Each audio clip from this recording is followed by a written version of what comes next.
Greetings, my movie ghouls. Welcome to another episode of Halloween Countdown, 31 films in 31 days.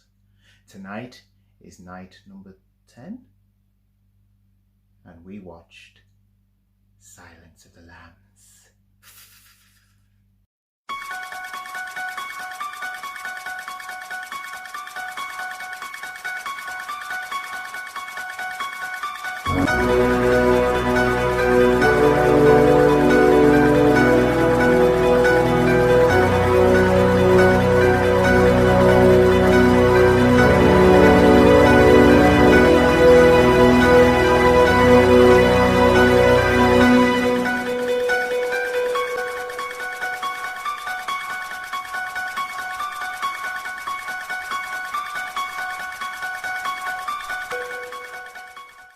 So, Silence of the Lambs, everyone's seen it. I think everyone knows who Hannibal Lecter is, Hannibal the Cannibal. It starred Jodie Foster and Anthony Hopkins. Early 90s, won a load of awards. Best actor, best actress, I think, and best film.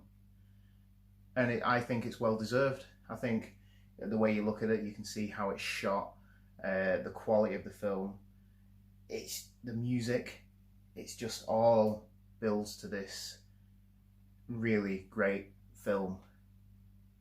What do you think? All right.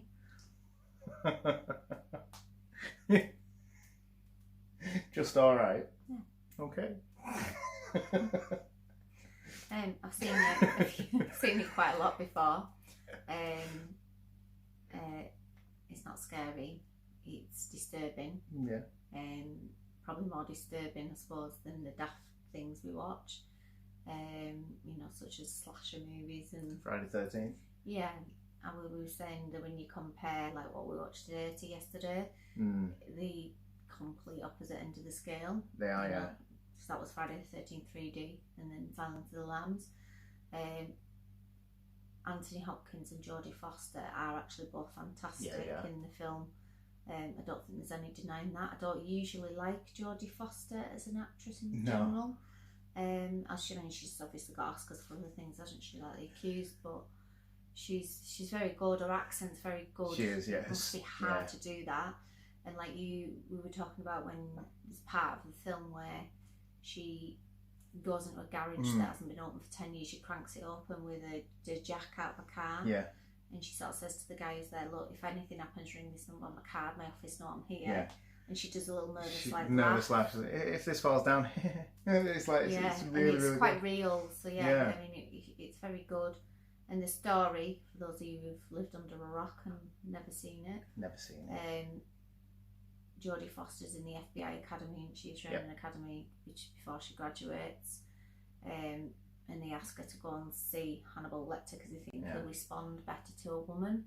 And they're basically wanting to get information. They feel that there's like a copycat killer almost of him, who's targeting sort of ladies of a certain size with blonde hair. They're trying to get a profile. It's almost like what they send her in for is it's almost like an episode of Mindhunter. So they're just going in to interview him, but then he reads her and knows that she wants to just really do well because she's a woman. So eager to please. She's a woman in the FBI, and it's a male-dominated area.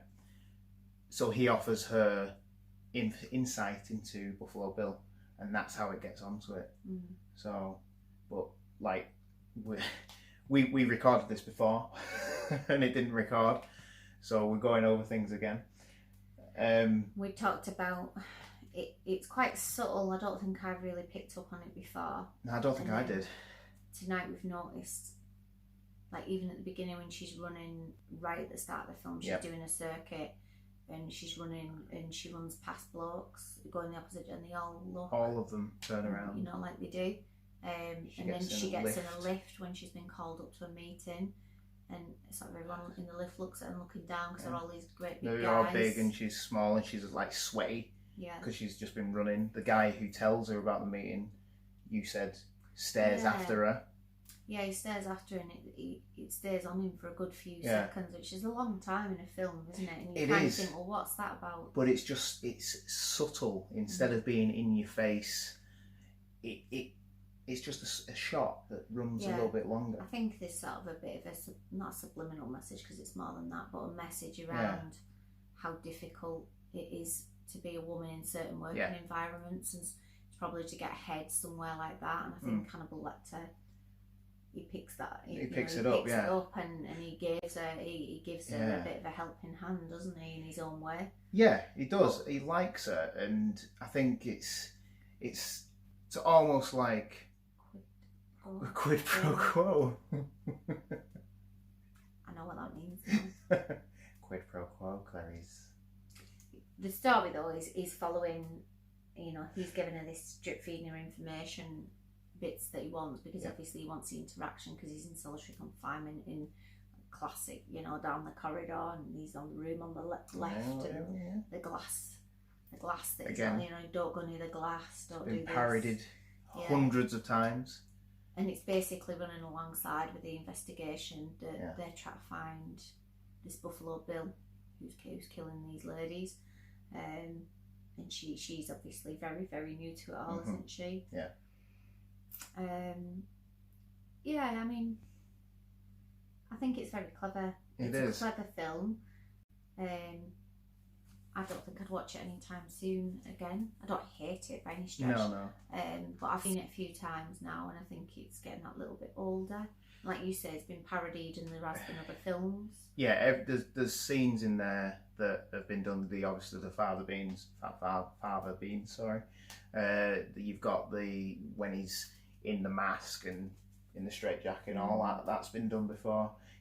You've got Buffalo Bill, who's been parodied in things like Family Guy, and put the lotion in the basket.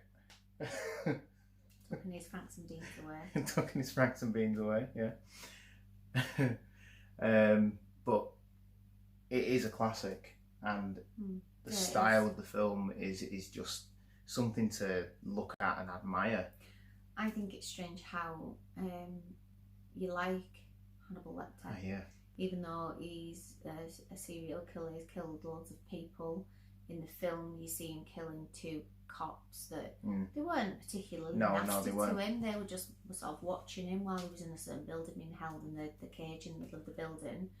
And he's really unremorseful, isn't he? Yeah. Like, almost clinical the way he kills them. Yeah. He beats one to death, and he's just very calm. Like you said, it's almost like to music. Yeah. Sort of beating him to death. And then with the other one, he actually takes his face and puts it on himself. I'd forgotten about that.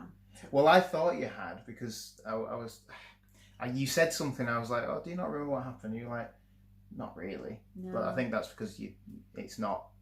You like it, but it's not up there. So, but it's quite surprising. Quite disturbing. That's the way he gets out. So again, he's very, very clever. He knew there was no way he'd get out. But even he kind of puts the full face on. He does, Cop tucks it all in and fakes fits and all sorts, and they get him out, don't they? And then they realise too late. It's when they're trying to intubate him, and so he has a fit to stop them from doing that. It's clever, but it's like when he beats one of them up, and the other guy's crawling away. But even before he does anything, he's just there. He's just sort of listening to the music. After he's just beaten somebody to death. But it covered in blood. Yeah, covered in blood, and round his mouth because he bit someone's face. But it goes because earlier on in the film, Dr. Chilton, who is a nasty piece of work, who's in charge of the place where Lecter stays, shows Clarice a picture of the nurse who got too close, and he says that his heart rate never went above something. Yeah. And it's like, that's how calculated and calm it is. Yeah. And I think Hopkins did deserve the Oscar for it. He was very, very good in it. Very good. Yeah. I think he was only like, it was either 11 or 18 minutes of footage that he's in. And he won for that, and he deserved it. Yeah. Yeah, it's very good. It is weird because you don't often watch a film where somebody's a cold, calculated, not just murderer but cannibal. Yeah. And you think, oh, is that right? But that's, again, like what I said before was, how serial killers and that sort of crime fascinates humans. It's a morbid fascination. Netflix and everything. Majority of people can't relate to how they think. So it is fascinating to think what drives people to do that, and and it is an unrepressible whatever it is, because people know it's wrong. They know that they eventually trends are going to get caught. Yeah. But they still do it because they can't stop. Like Ted Bundy was very charismatic man, And, I mean, he wasn't as good looking as I think they make out. I don't think personally, but he was. He was not Zac Efron. Yeah. I don't know what I'd have got in his car if he'd asked me to get in his car. Okay. But it kind of parodies that. Well, not parodies, but nods to Ted Bundy, where Buffalo Bill is trying to get a settee into his van and he's got a broken arm, or pretending to have. Ed Gein, who I think made a suit out of women parts and all that sort of stuff. So it's an interesting film, and I think it's really well made, and I don't think any sequel has lived up to it. It don't really. It's different in the way it focuses on the person investigating. It doesn't focus on the serial killer, because you don't really know that much about Buffalo Bill, other than he wants to be a woman. Yeah. I don't think that's driven him to it. I think he's obviously got mental health issues and this urge to kill, but he wants to be a woman, and I think that forms part of hating women and wanting what they've got. Yeah. But you don't really. But I think we're supposed to be in Clarice's position, so we learn when she learns, and that moment when she's in his house, not like Columbo, no. Find out straight away who's done. Although Hannibal Lecter says just one more thing, and I thought of Columbo earlier. Just one more thing. Just one more thing. But yeah, the scene where she confronts Buffalo Bill in the kitchen and she just casually unclicks her gun, and he knows that she knows. And he's then trying to get into the kitchen where his gun is. It's clever. It's a very sleek film, classy. As I said, my mum would call it a classy film.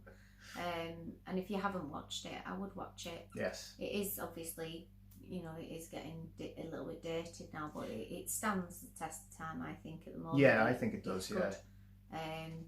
But yeah, I'm going to give it 3. I'm going to give it 4. And I think